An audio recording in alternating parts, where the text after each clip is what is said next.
kesejahteraan, memastikan kita ada ketumbukan ketenteraan yang cukup. Beza yang kita ada sekarang ni tuan-tuan ialah bahawa segala perkara ini diletakkan di bawah pemantauan dan diletakkan di bawah pemerhatian. Mikroskopik kita kata, kita letak secara mikroskopik terhadap perkara-perkara ini. Menyebabkan kita kata kerajaan lebih berhati-hati dalam apa orang kata nak mengemukakan atau nak mengeluarkan sebarang tender ataupun sebarang apa orang kata sebarang projek dan memastikan bahawa projek itu terlaksana dengan betul. Inilah tata kelola, inilah kaedah bagaimana kerajaan kita nak mengembalikan cara sebenar untuk kita mentadbir dan memastikan bahawa pentadbiran itu berada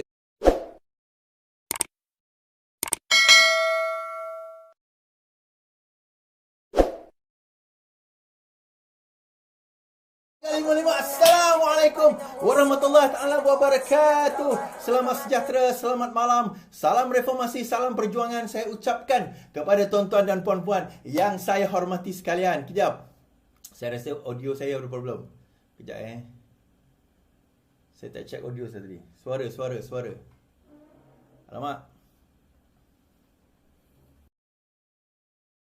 Check 1 2. Assalamualaikum warahmatullahi wabarakatuh. Selamat malam, salam reformasi, salam perjuangan saya ucapkan. Terima kasih tuan-tuan dan puan-puan yang terus menonton saya pada malam ini di YouTube, Facebook, di TikTok dan juga mendengar saya di Twitter sekarang ini. Terima kasih kerana terus bersama dengan saya. REE355. Hashtag REE355. REE355. Come on. REE355. LTL. Terima kasih saya ucapkan. 3.0. Komen lagi. REE355. REE355. Komen REE355. Terima kasih kerana bersama dengan saya pada malam ini. InsyaAllah malam ini kita akan bercerita lagi tuan-tuan. Pertama, Muhyiddin Yassin dibebaskan. Adakah dia silap? Adakah dia tidak bersalah? Ataupun ada kesilapan dari segi teknikal. Malam ni kita akan ulas secara detail berkenaan dengan perkara ini. Dan kita akan lihat daripada segi detailnya adakah itu satu kesalahan yang kesilapan yang sebenarnya boleh dielakkan tetapi telah berlaku. Dan apakah beliau tidak boleh didakwa sekali lagi. Ya, kita akan lihat sebentar lagi. Baik. Kejap. Sebelum tu, terima kasih tuan-tuan. Tolong share, tolong like, tolong subscribe. Terima kasih yang berada bersama dengan saya. Terima kasih kerana terus berada dengan saya. Saya harap tuan-tuan dan puan-puan jangan pernah jemu, jangan pernah orang kata apa. Terima kasih REE355. Hashtag REE355. Dia main REE355. REE355 teruskan. Saya PowerPoint sekejap. Baik.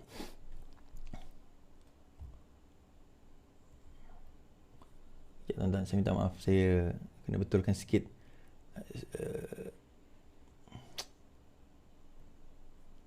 Betulkan sikit sistem.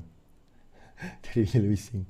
Seronok tuan-tuan, dia komen dekat kita punya Facebook, TikTok. Dia ingatkan bila dia komen banyak macam itu kita koyak Sebenarnya tuan-tuan, bila tuan-tuan komen macam tu, dia bagi engagement dekat saya tau. Kan? Jadi makin ramai orang naik, orang tengok apa gila budak ni kan. Sebenarnya dia bagi engagement kat saya. Dia orang tak tahu sebab dia orang bangang, baru main TikTok semalam, baru je buat account. Dia orang tak tahu sebenarnya benda tu bagi engagement kat kita. Kan? REE355. Apa lagi? Kan? Teruskan REE355. Sekejap.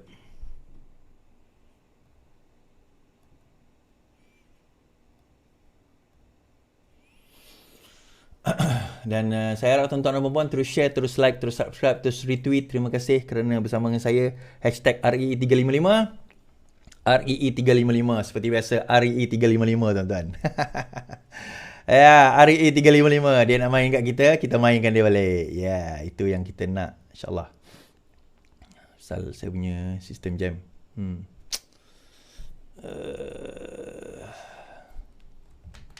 Sekejap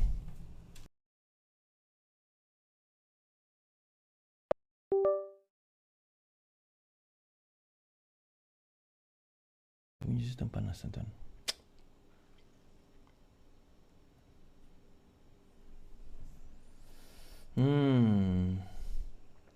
Sekejap, saya nak kena restart balik.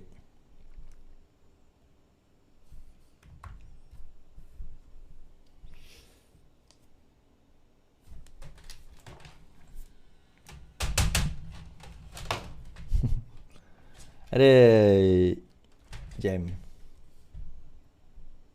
Alright. So boleh nampak saya? Sorry.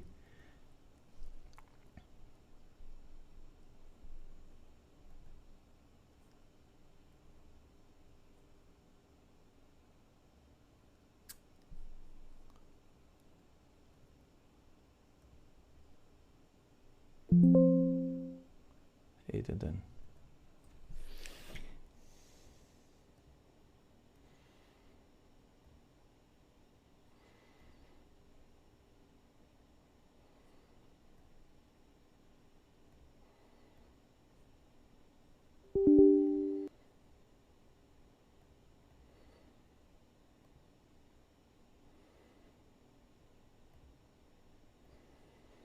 Okey. Banyak dugaan. Banyak cabaran. Baik, thank you. Terima kasih. Okey. Saya start Baik, so malam ni insya-Allah kita akan bercakap tentang Muhyiddin dibebaskan. Adakah dia tidak bersalah atau ini masalah kesilapan teknikal? Nah, bolehkah ditukar kembali? Menjawab Tun Faizal, malam tadi saya ada satu perdebatan dengan, bukan perdebatan, wacana sebenarnya. Bersama dengan Tan Sri Syed Ahmad Albal, lepas tu Datuk Tun Faizal bekas UMNO yang dipecat masuk ke dalam Perikatan Nasional, Muafakat Nasional lah. Saya tak tahu Muafakat Nasional tu masih wujud atau tidak, tapi dia berharap sedemikian lah. Dan kemudian lepas itu saya ada perdebatan, ada perbincangan, lepas tu hujung sekali ada perdebatan dan saya akan jawab beberapa isu. Dan PAS dikatakan bergolak setelah Nik Amar tidak dilantik menjadi Menteri Besar. Sebaliknya, Nasruddin Daud yang dilantik menjadi besar. Sanusi bakal menjadi Presiden PAS katanya setelah didapati Hadi Awang kurang sihat. Apa gerakan yang sedang dilakukan di dalam PAS sekarang ini setelah mereka berjaya memenangi 3 negeri, iaitu 4 negeri lah termasuk Perlis, iaitu Kedah, Kelantan dan juga Terengganu. Baik, sebelum kita pergi kepada main, saya harap tuan-tuan dan puan terus share, terus like, terus subscribe live kita pada malam ini. Terima kasih yang terus bersama dengan saya. Terima kasih kerana tidak jemu-jemu untuk mendengar apa yang kita nak utarakan. InsyaAllah malam esok kalau ada kesempatan, saya mungkin akan buat live berkenaan dengan ulasan saya berkenaan dengan Rafizi. Atau mungkin bukan malam lah, siang kot. Dan ayah yang tertarik nak mendengar ulasan kembali tentang apa orang kata Muhyiddin Yassin tempoh hari, kenyataan Dr. Mazli terhadap Muhyiddin Yassin, dan satu laporan polis telah dibuat terhadap Muhyiddin Yassin berkenaan dengan kes Bistari Net, iaitu satu perkara yang sangat-sangat crucial sebenarnya dalam keadaan negara kita pada waktu itu menghadapi COVID. Ada berlaku apa orang kata sesuatu di sebalik tabir. Dan kita dapati bahawa daripada segi jumlah wang dana yang didapati oleh yang ada terhadap Perikatan Nasional ni sebenarnya masih banyak. Macam saya katalah, yang kita ketahui 300 juta masuk akaun, yang kita tak tahu lagi banyak. Jadi itu antara perkara-perkara insya-Allah yang kita akan utarakan pada malam ini. Nah, sebelum itu kita nak bawakan ada satu kenyataan daripada sebuah NGO sebenarnya, tapi saya tahu ini pro pada PAS. Dakwaan lebih 200 sekolah agama di arah tutup adalah tidak benar. Kerajaan Negeri Selangor menafikan tuduhan tidak berasas segelintir pihak yang cuba memburukkan usaha pemutihan sekolah agama persendirian dalam matlamat meningkatkan kualiti dan taraf institusi pendidikan negeri itu. Pengurusi Jawatankuasa Tetap Agama Islam Ustaz Muhammad Zawawi berkata, sebaliknya kerajaan negeri mengambil langkah sejak 2019 bagi membangunkan garis panduan pemutihan sekolah institusi tahfiz persendirian negeri Selangor melibatkan 406 sekolah. Baik, cerita ni macam mana? Pada tahun 2018, kalau tuan-tuan ingat, ada sebuah tahfiz yang terbakar pada waktu itu. Ada sebuah tahfiz yang terbakar pada waktu itu dan didapati itu adalah tahfiz yang dijalankan secara haram sebenarnya. Tahfiz itu dijalankan secara haram, dengan arti kata lain, dia tidak mematuhi, dia tidak berdaftar, dia tidak mematuhi prosedur-prosedur SOP tertentu. Akhirnya, pada tahun 2019, Sultan Selangor membuat satu titah.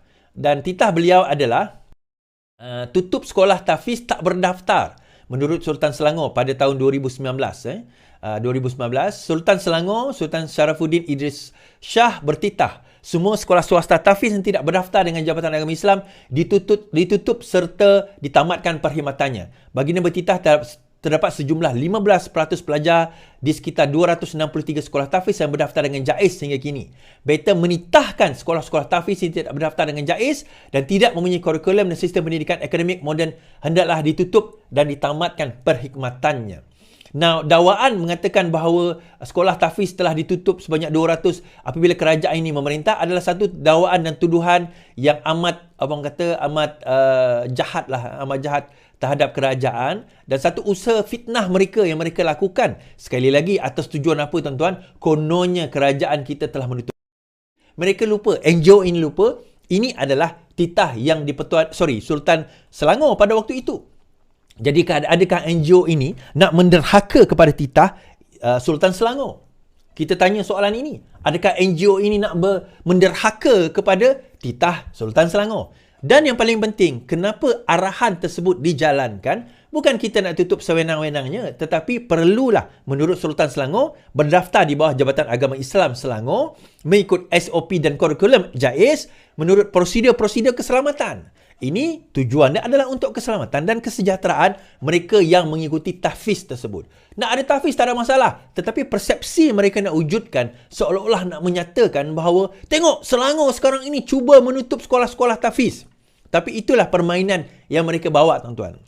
Now, mereka tak tahu sekolah-sekolah tahfiz di Selangor ni adalah sekolah tahfiz yang mempunyai taraf pendidikan yang amat tinggi sebenarnya, sehingga melahirkan graduan-graduan dan juga pelajar-pelajar yang cemerlang sebenarnya berbanding dengan tempat-tempat yang lain. So, kita nak supaya perkara ini disebarkan kepada rakyat. Ini adalah satu fitnah. Baik, seterusnya saya nak bawa ni cerita-cerita ini the way. LCS yang dibangkitkan oleh Syed Saddiq tempoh hari sekarang ini, Kota Kinabalu, projek pembinaan LCS dijangka disambung semula mulai bulan depan, kata Panglima Tentera Laut Abdul Rahman Ayub. Beliau berkata pembinaan itu diteruskan setelah kontrak tamat ke-6 projek tersebut ditandatangani pada pameran antarabangsa maritim dan aero angkasa Langkawi 2023 di Langkawi Mei lalu. 5 kapal LCS akan diserahkan kepada LTLDM secara berperingkat dengan kapal pertama dijangka diserahkan pada penghujung 2026, katanya. Baik. Isu LCS oleh muda apabila dia mengatakan bahawa kenapa kerajaan ini melindungi mereka yang tidak sepatutnya dilindungi. Now, kita ketahui bahawa kerajaan mewujudkan apa dipanggil sebagai PAC. PAC ini adalah satu badan keuangan negara, pemantauan keuangan negara yang dipengerusikan oleh pembangkang. Dan di dalamnya ada pembangkang dan juga ada kerajaan. Dan mereka dilaporkan, setiap kali pengembangan LCS ni akan dilaporkan kepada PAC perkembangannya. LCS. Isu berkenaan dengan LCS ini adalah ia telah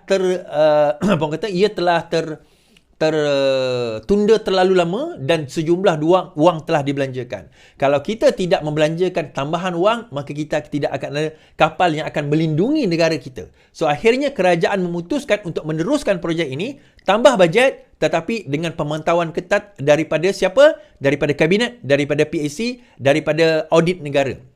Dan setiap 6 bulan atau 3 bulan kata silap saya, maka LCS, syarikat dan juga syarikat Bostad itu diletakkan directly di bawah MOF dan mereka kenalah memberi laporan setiap 3 bulan. So, dijangkakan kapal pertama kita akan dapati pada 2026, lebih kurang 2 tahun setengah daripada sekarang. So, isu itu tidak berbangkit sebab keutamaan negara kita adalah untuk membawa keselamatan, kesejahteraan, memastikan kita ada ketumbukan ketenteraan yang cukup. Beza yang kita ada sekarang ni, tuan-tuan, ialah bahawa segala perkara ini diletakkan di bawah pemantauan dan diletakkan di bawah perhatian. Mikroskopik, kita letak secara mikroskopik terhadap perkara-perkara ini. Menyebabkan kita kata kerajaan lebih berhati-hati dalam nak mengemukakan atau nak mengeluarkan sebarang tender ataupun sebarang projek dan memastikan bahawa projek itu terlaksana dengan betul. Inilah tata kelola, inilah kaedah bagaimana kerajaan kita nak mengembalikan cara sebenar untuk kita mentadbir dan memastikan bahawa pentadbiran itu berada dalam situasi yang sebenar. Baik. Kemudian kita bercerita pula tentang malam tadi saya bawa satu kisah tentang Nik Amar. Saya katakan beberapa jam sebelum itu bahawa I think sehari sebelum itu, beberapa jam sebelum itu, bahawa Nik Amar tidak akan jadi menteri besar, orang lain akan jadi menteri besar. Adalah geng-geng orang ni marah saya, maki saya dan sebagainya, kata ini itu sebagainya. Akhirnya apa yang saya katakan itu adalah benar. Tapi sebelum kita pergi ke situ, saya tertarik sebenarnya ada satu isu ni. tentang saman. Saman. Again, so satu lagi kes saman fitnah, telah dihantar, satu surat saman telah dihantar kepada pemimpin PAS, iaitu Syafiee Ngah, seorang bekas adun Sungai Ramal, daripada Adun Bangi telah menghantar satu surat saman kepada Syafiee Ngah bagi beliau memohon maaf di atas fitnah yang telah dilakukan. Baik, kita baca. Baik.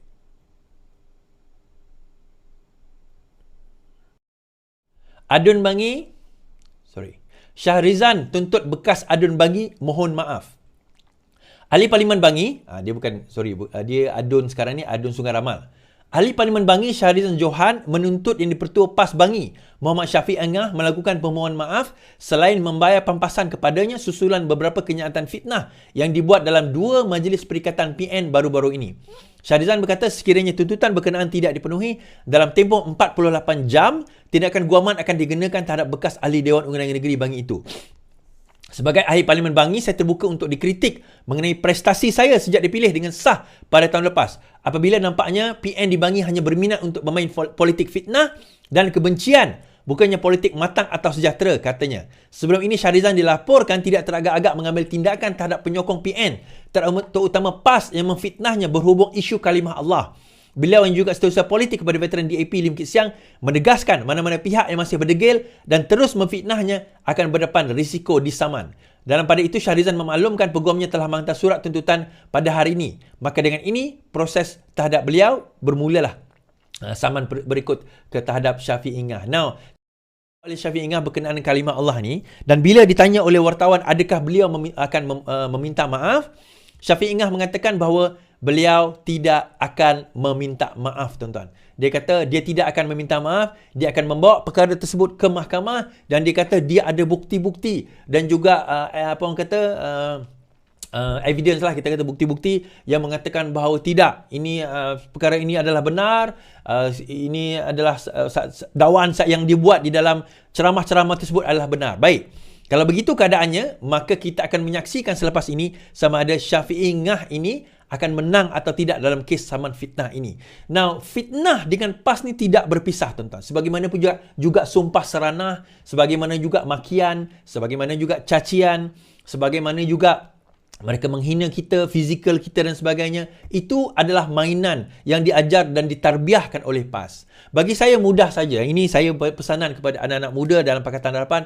Kita relax ya, tuan-tuan. Anggaplah cacian dan makian pada mereka itu kita pulangkan balik dengan perkataan berikut. Wa'alaikum. Wa'alaikum erti kata dan kepada kamu juga. Ini adalah ajaran Rasulullah SAW apabila orang Yahudi menghina dan mencerca Nabi serta menyumpah Nabi. Dan Nabi kata wa'alaikum dan kepada kamu juga. Dan juga tuan-tuan, kita anggaplah bahawa cemohan, cacian, makian, hinaan mereka itu sebenarnya adalah macam gift juga dalam TikTok. Saya tak boleh dapat gift dalam TikTok dah kena ban. Bukan kena ban, saya dianggap sebagai ahli politik, saya tak boleh terima gift. So anggaplah sebagai makian, sebagai pahala yang gift yang disalurkan kepada kita. So kalau kita beranggapan demikian, tuan-tuan, maka ketahuilah apa yang dimaki akan jadi pahala pada kita tapi dosa pada dia. Alhamdulillah. Terima kasih Walaon yang terus memaki saya.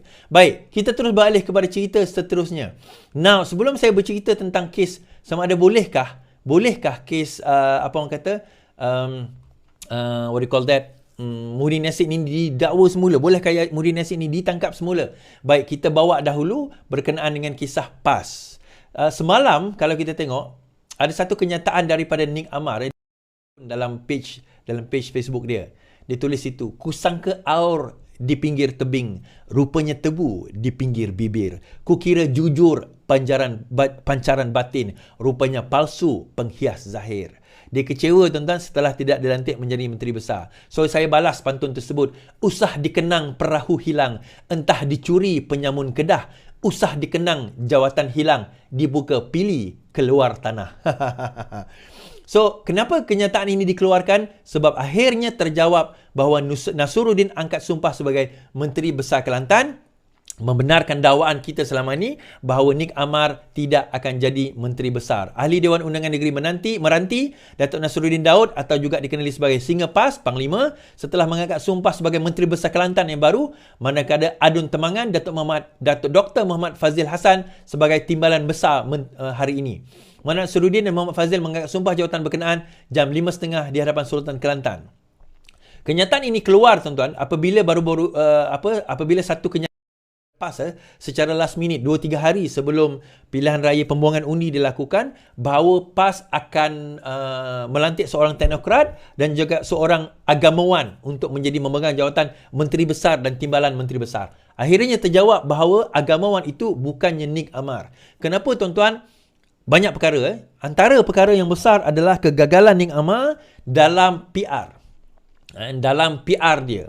Dalam personal relation. Dalam dia nak menyatakan bila orang tanya dia berkenaan dengan air. Apa jawapan-jawapan dia? Kalau nak menilah kat belakang Tesco, ambil air kat belakang Tesco. Kita orang Kelantan dia lebih suka gali telaga sendiri. Dia tak jawab persoalan tu tuan-tuan. Sama juga Tun Faisal malam tadi kan. Bila saya berwacana dengan beliau, bila dia kata bahawa masalah air Kelantan ni sebab dia tak ada empangan, dia kata. Saya nak jawab, saya nak bahas dengan dia. Tapi saya kesian dengan member nombor 4 tu. Kan saya bahaskan, kami berdua bercakap, member nombor 4 tak bercakap. Jawapan dia mudah saja tuan-tuan. Kita boleh bina menara tinggi. Kita boleh bina tower menara tinggi. Antara tower tertinggi di dunia, tapi Kelantan tak boleh bina empangan. Dia ada empangan hidro, betul. Dia ada empangan itu, empangan ini. Takkan empangan tadahan air dia tak boleh nak buat. Bagi saya itu alasan semata-mata tuan-tuan. Kalau dia memerintah baru 8 bulan, bolehlah. Bila Tun Faisal kata, kerajaan ini penipu, kerajaan ini pembohong, kerajaan ini membohongi rakyat. 8 bulan dia kata membohong. Kalau 33 tahun, kita nak kata apa? Kencing berdarah tuan-tuan. Akhirnya, bila cerita RUU 355, dia jadi REE 355. Hashtag REE 355. Come on, REE 355 tuan-tuan. Dia berbalik kepada persoalan kita yang paling utama. Apa dia? Persoalannya adalah, adakah kerajaan Kelantan cakna dan tahu bagaimana mentadbir negeri Kelantan? Tapi, ialah rakyat dah bersuara, rakyat dah menyatakan keputusan bahawa mereka tahu.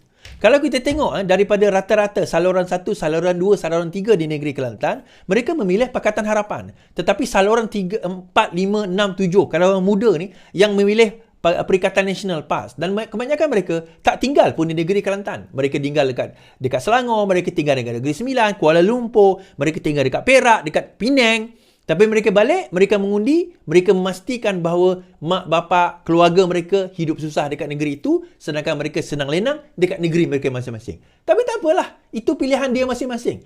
Terpulang. Yang penting kita dah tawarkan. Alhamdulillah, tak ada masalah.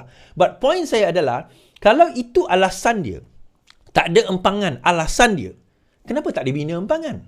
Adakah sukar sangat ke empangan itu nak dibina? Dan itu kita kata, perbahasan malam tadi saya dengan Tun Faizal, saya terus masuk ke topik itu.